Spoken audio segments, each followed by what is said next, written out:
do you still say that neither Hitler or you knew of the policy to exterminate the Jews? Soweit es Hitler betrifft, habe ich gesagt, dass ich das nicht glaube. Soweit es mich betrifft, habe ich gesagt, dass ich auch nur annähernd von diesem Ausmaß das nicht gewusst habe. When somebody said something he didn't like, he was very arrogant, is the only way you can describe it. 35, glaube ich, hier in Nuremberg im September.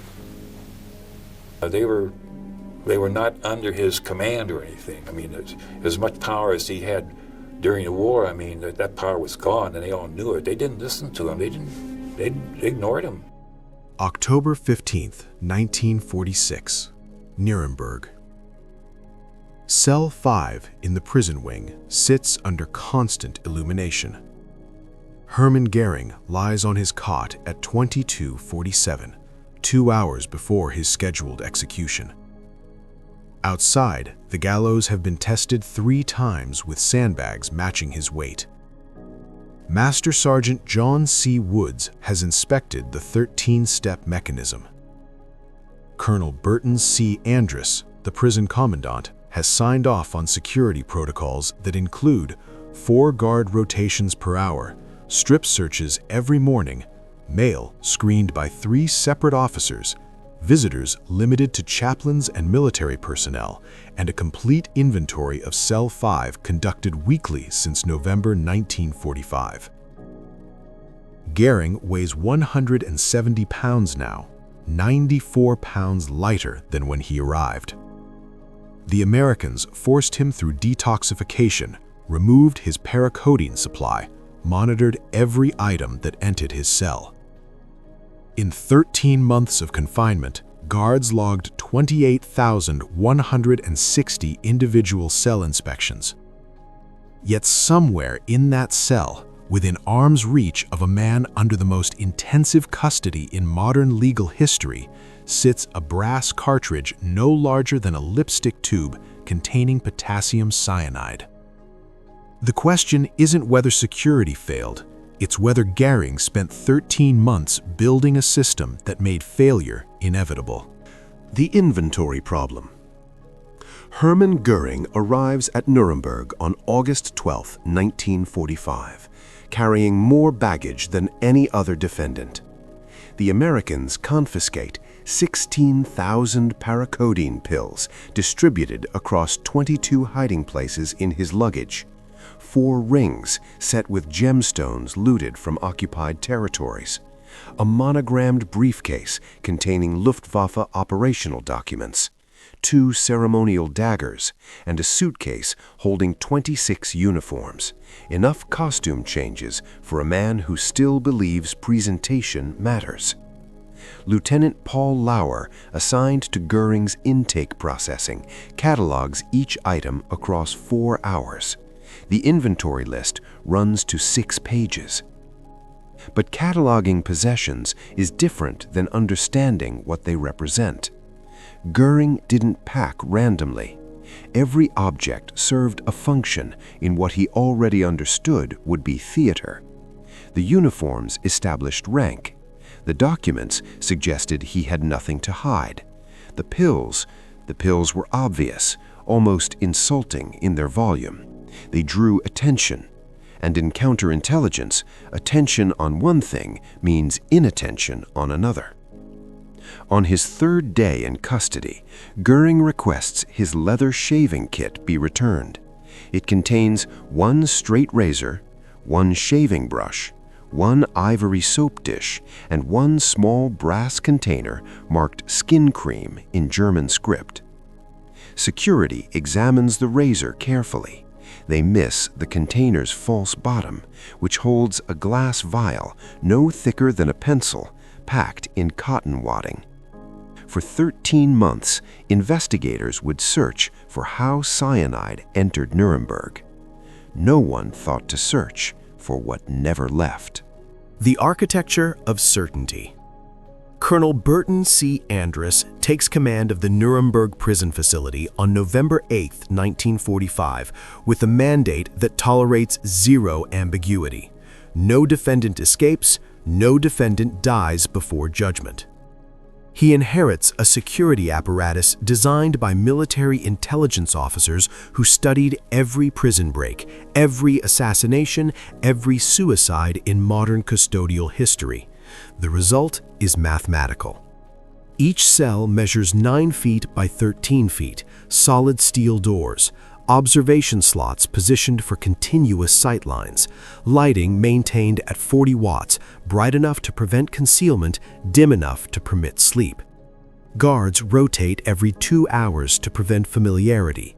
No defendant receives pencils, only crayons. No glass, no metal utensils, no belts, no shoelaces, no wire of any kind. Andrus adds his own protocols: daily strip searches, weekly cell inventories, all incoming mail opened and read by 3 separate officers, 1 American, 1 British, 1 fluent in German. Food prepared in a central kitchen, served on wooden trays inspected before and after meals. Even the prison chaplain, Captain Henry Göring, submits his Bible for examination every time he enters the wing. By January 1946, Nuremberg Prison operates as the most documented detention facility in history. Guards file 847 incident reports in the first 4 months, mostly notation of routine: 0600 hours, defendant awake; 1200 hours, meal consumed; 1800 hours, defendant reading. Everything becomes data. Everything becomes certainty. But certainty is an architecture built on the assumption the threats arrive from outside. No one designs systems to catch what's already inside. Andrus created a prison that could stop an army. Göring only needed to stop being predictable. The performance economy. The International Military Tribunal opens on November 20th, 1945, in courtroom 600 of the Nuremberg Palace of Justice, and Hermann Göring walks to the defendant's dock like a man arriving at his own premiere. He sits in the front row, position 1, the seat reserved for the highest-ranking Nazi still alive.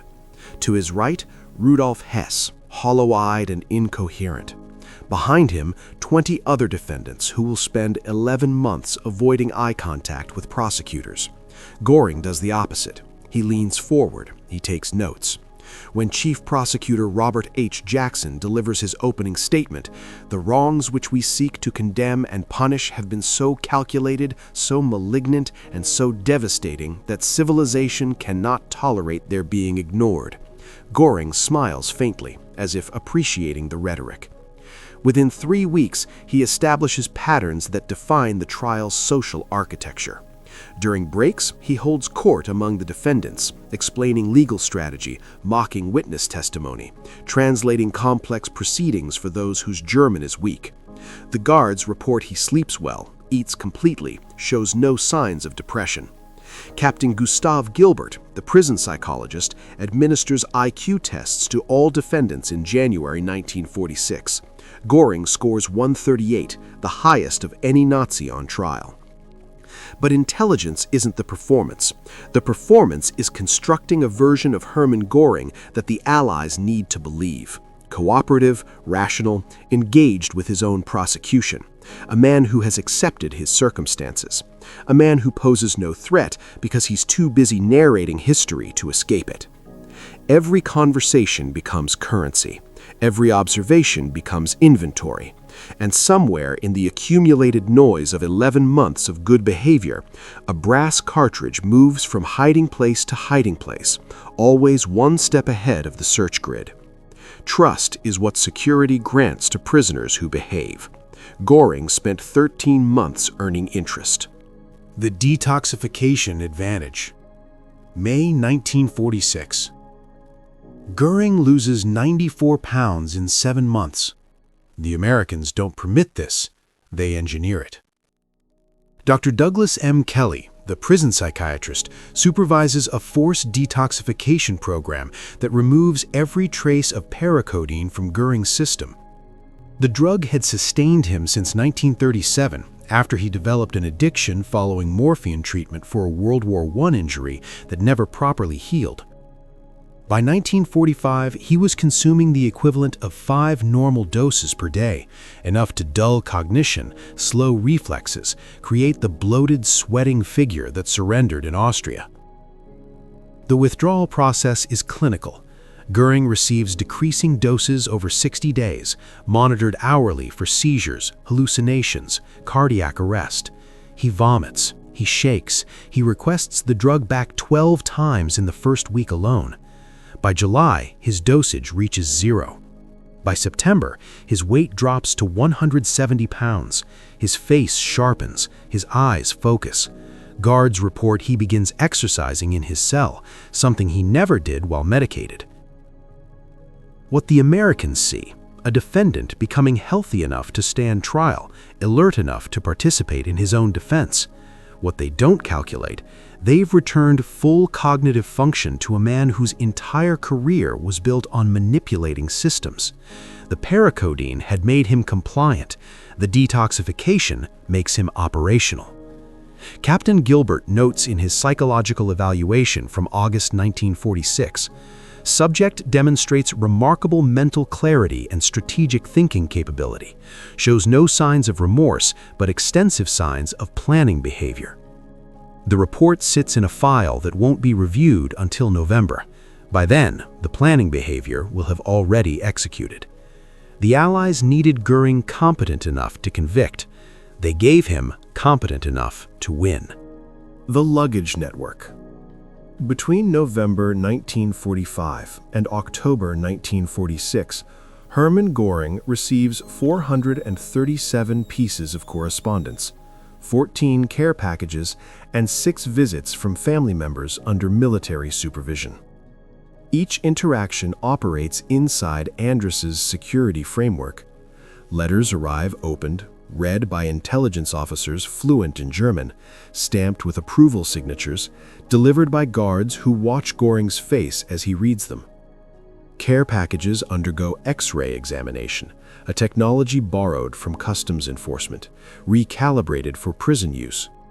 Family visits occur in a designated room with metal tables, no physical contact permitted, 2 guards present, conversations recorded on wire recorders installed in January 1946.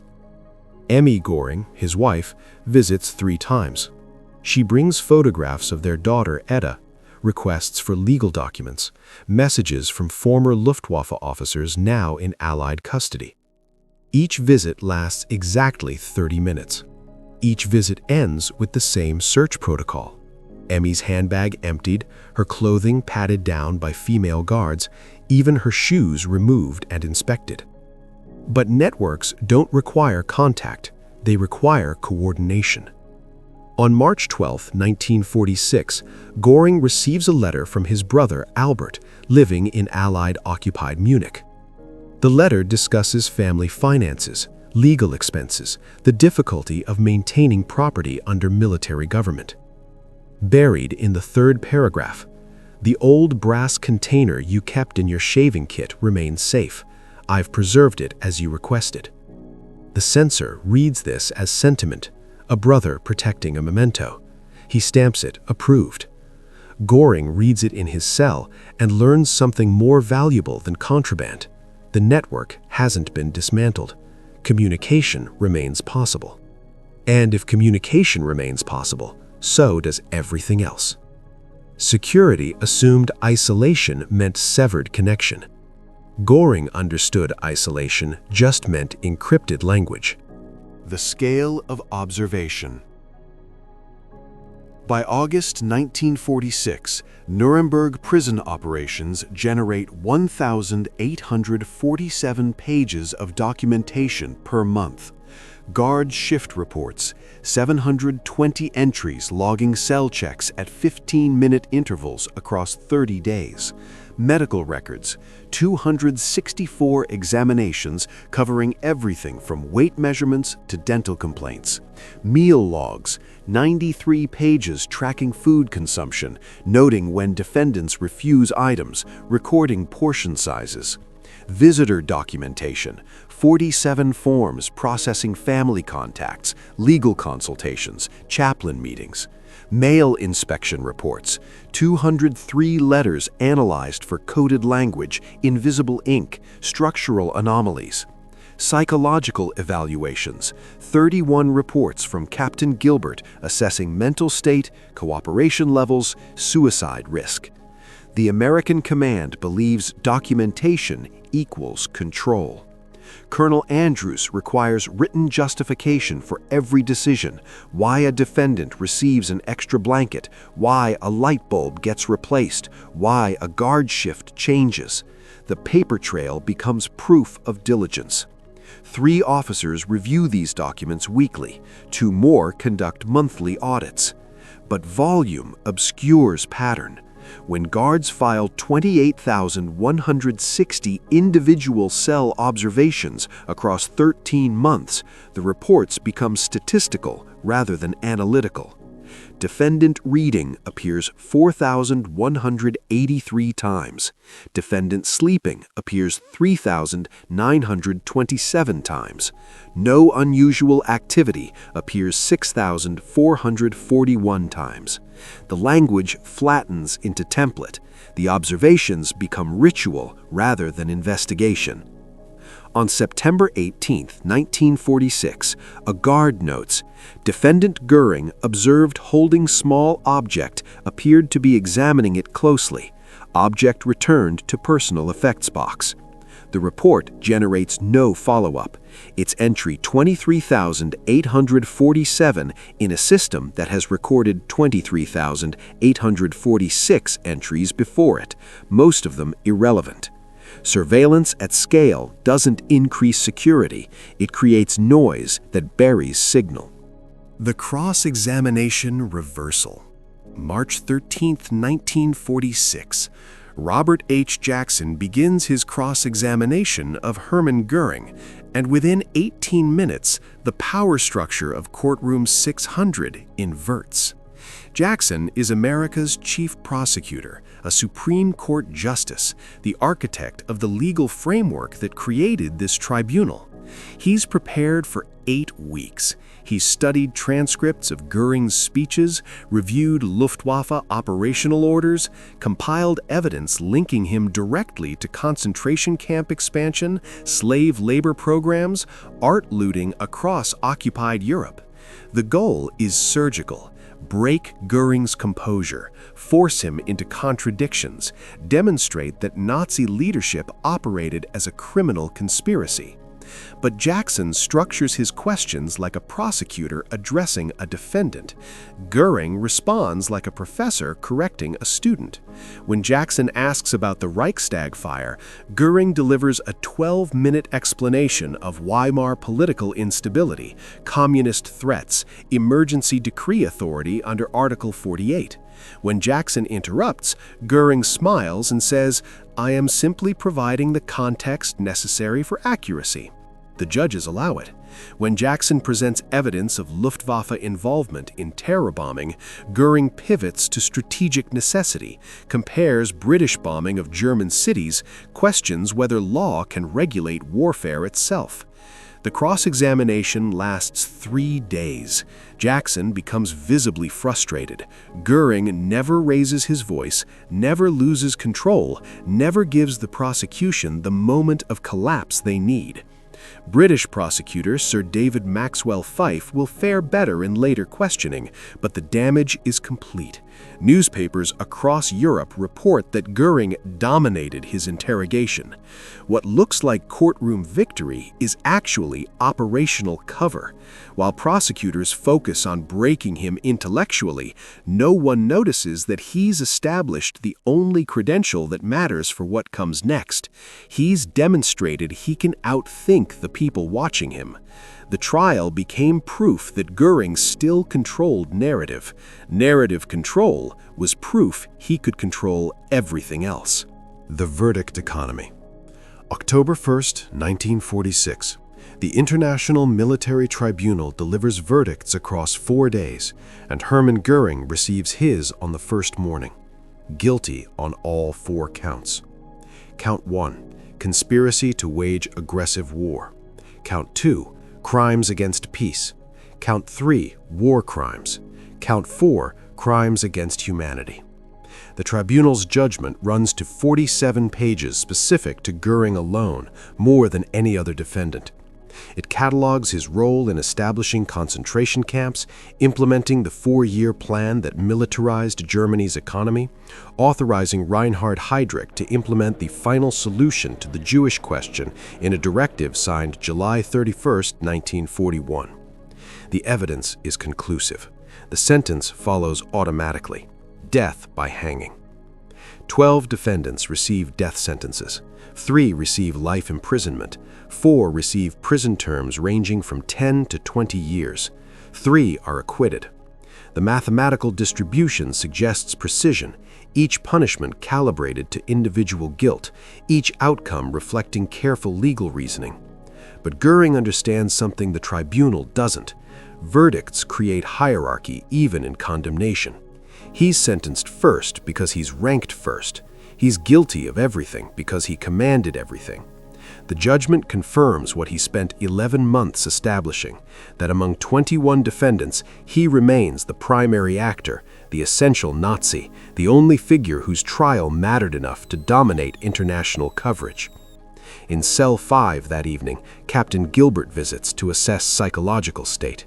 Göring appears calm, almost satisfied. He tells Gilbert, "Death is death, but the manner of death, that determines how history remembers." Gilbert notes this as acceptance of fate. He misses that it's a declaration of intent. The Allies won the trial. Göring won the framing. And framing is what makes the final act possible. The hanging objection. October 7, 1946.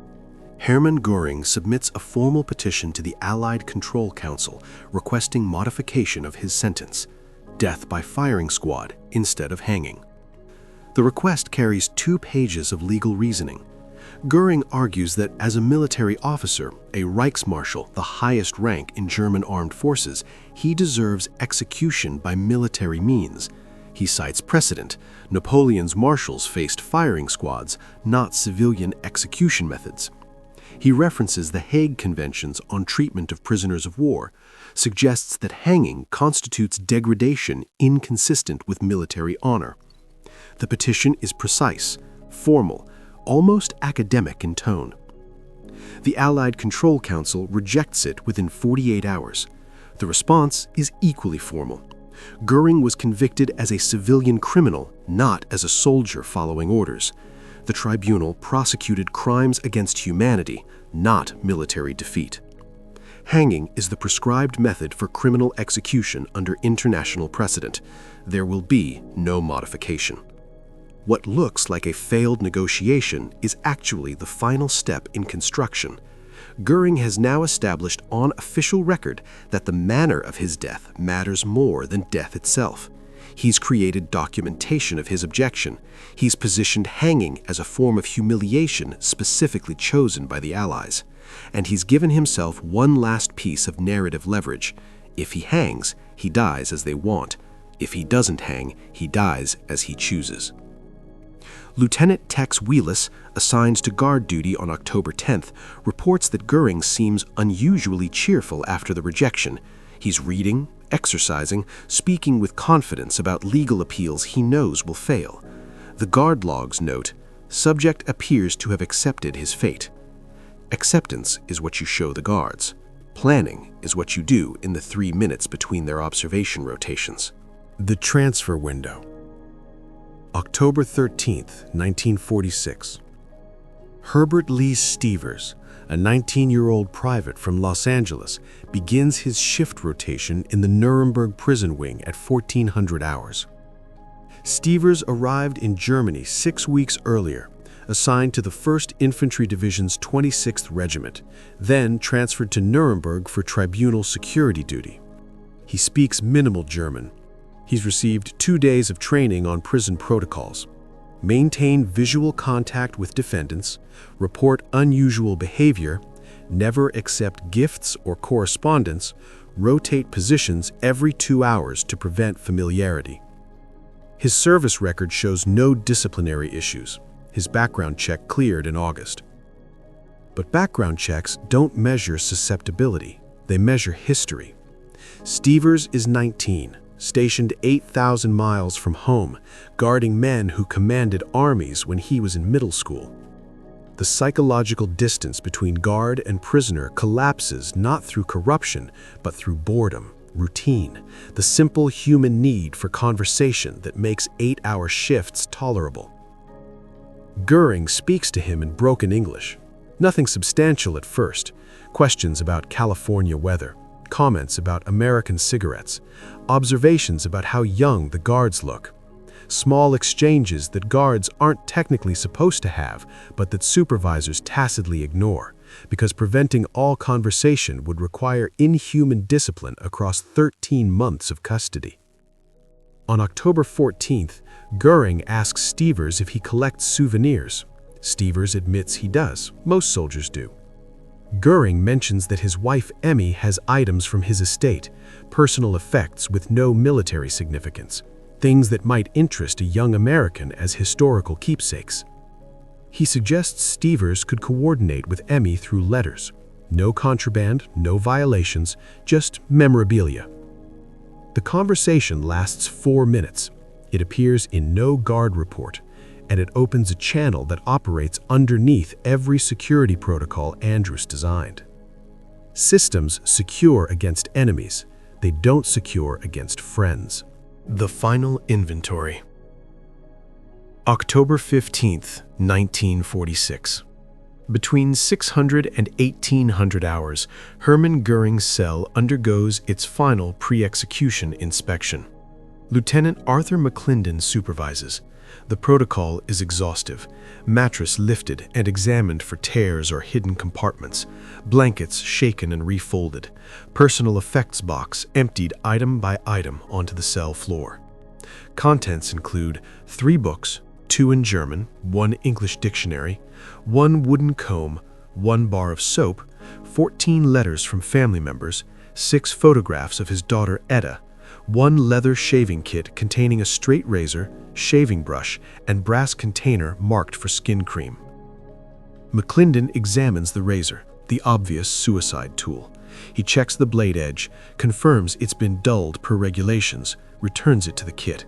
He picks up the brass container, unscrews the top, sees cream residue inside. It smells like standard issue soap. He screws it closed, places it back. The entire inspection takes 47 minutes. McClendon signs the completion form at 06:47 hours. Cell 5 searched. No contraband found. No security concerns identified. At 1200 hours, Göring eats his final meal. Chicken, potatoes, vegetables, bread. He consumes everything. Captain Gorecki, the prison chaplain, visits at 1500 hours for last rites. Göring declines communion but accepts prayer. At 1800 hours, Dr. Kelly conducts a final medical examination. Blood pressure normal, heart rate 74 beats per minute, no signs of distress. Kelly notes, subject appears physically and mentally prepared for execution. At 2200 hours, Colonel Andrus makes his final inspection tour. He observes Göring lying on his cot, awake, calm. Andrus asks if he requires anything. Göring responds in English, "No thank you, Colonel. Everything is in order." Security succeeded at finding what it looked for. It never looked for what was already there. The last calculation. October 16th, 1946. At 0144 hours, Private First Class Harold F. Johnson enters Cell 5 for routine 15-minute observation and finds Hermann Göring lying motionless on his cot, face turned toward the wall. Johnson calls for assistance at 0145 hours. Captain Emilio C. De Palma, the prison physician, arrives within 90 seconds. He finds Göring's body still warm but pulseless, lips discolored blue-gray, a sharp, bitter almond odor emanating from the mouth, the signature of cyanide poisoning. Time of death recorded as approximately 0140 hours, 2 hours and 19 minutes before his scheduled execution. On the floor beside the cot, A brass cartridge, empty, no larger than a lipstick tube. Inside Goring's mouth, fragments of a crushed glass vial. On the cell table, a letter addressed to Colonel Andrus, written in English, explaining nothing about how the poison arrived, but everything about why it was used. I would have let you hang me, but Germany needs a martyr who chose his death, not one you chose for him. The investigation begins immediately. Colonel Andrus orders full security lockdown at 0200 hours. All guards questioned, all prisoner transfers reviewed, all correspondence records seized. Within 6 hours, interrogators interview Lieutenant Stivers 3 times. He admits conversations with Goring. He admits Emmy Goring sent him a fountain pen as a gift in early October, delivered through approved mail channels, inspected by security, passed as non-contraband. He swears he never understood its purpose. The fountain pen is recovered from Stivers' footlocker at 14:30 hours. It's been disassembled. The ink cartridge is missing. Its dimensions match the brass container exactly. Andrus submits his official report on October 21st. It runs to 34 pages. It concludes that security protocols were followed correctly, but that Goring exploited human factors beyond the scope of physical security measures. The verdict is accurate. The verdict is also incomplete. Goring didn't smuggle poison past security. He built a 13-month system that made security smuggle it for him. The documentary ends not with resolution, but with the reframe. The question was never whether the cyanide could get through security, but whether Goring could transform the entire apparatus of his captivity into the delivery mechanism itself. Every protocol became a blind spot. Every certainty became exploitable. And the trial that was supposed to demonstrate the triumph of law over totalitarianism instead demonstrated that power's final act is choosing the terms of its own ending.